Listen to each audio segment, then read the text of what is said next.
I am Dr. Philip McMillan.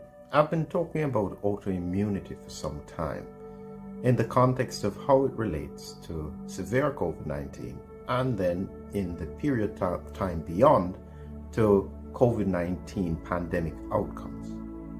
Now, one of the points that I think is very difficult for people to understand is that principle about mucosal immunity and how it's relevant to what occurs with regards to recurring infection, as we are seeing occurring in highly vaccinated parts of the world. The question should be, why? What is the mechanism? Well, here is me trying to take a scientific subject and put it in a context that I hope makes sense. Now, what I want you to do is, after you've listened to it, please put in the comments any kind of suggestions as to how I could make this story better. Let's go. Once upon a time, in a land far away, there was a community, and they lived in a jungle part of the world. There are lots of wild animals floating around, and in order to protect themselves, they always had to have fences around their community. It just so happened that a group of hyenas that came into the region were targeting the community. And once they had broken through the fences, they tried to cause damage, but because of some degree of preparation, they were able to be fended off. This is an example of natural immunity. So once they had the experience of fending off the hyenas, what they then did is they put in front of their fence some brush that the hyenas don't like because they had thorns on them. Plus, they had beyond it, they had some higher level trees, small trees, that it would make it hard for the hyenas to jump over the fence. And then beyond that, they had very active dogs.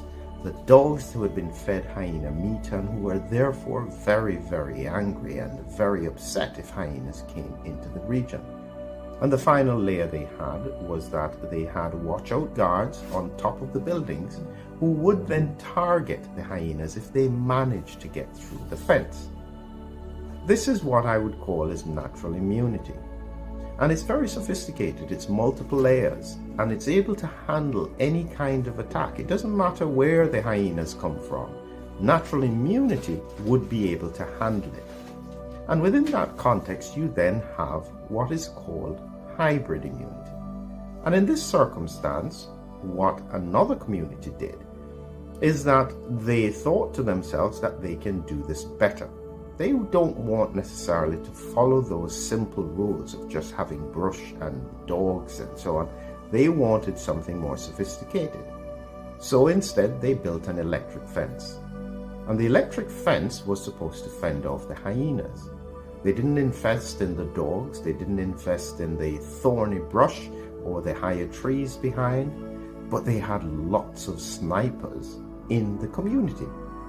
What they found happening was that once the hyenas recognized the electric fence, they would rush a deer into it to damage it, then they would jump over the fence, and because there was nothing else to stop them, they would be able to run about inside the community.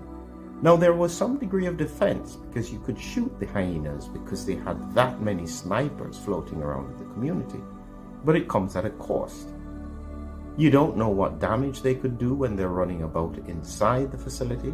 And additionally, shooting at the hyenas from a distance, if you had stray shots, it could put other people at risk. That's not the same as the other community that had developed a robust mucosal immunity that prevented the hyenas getting in the first place. That's the point that I'm trying to put across. And it's because of this difference between natural immunity and other forms of immunity that we're likely to be seeing these surges of cases. It's a challenge because how do you fix it?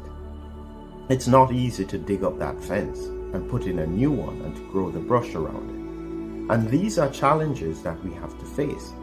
In effect, the only option may be to continue to maintain that vigilance of the snipers. and then trying to protect the community as best as you can once the hyenas get in, which would be the recurring infections.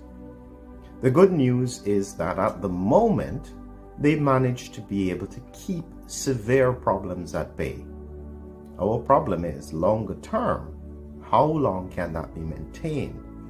And will it necessarily be just as effective? I hope that makes sense on my parable around mucosal immunity.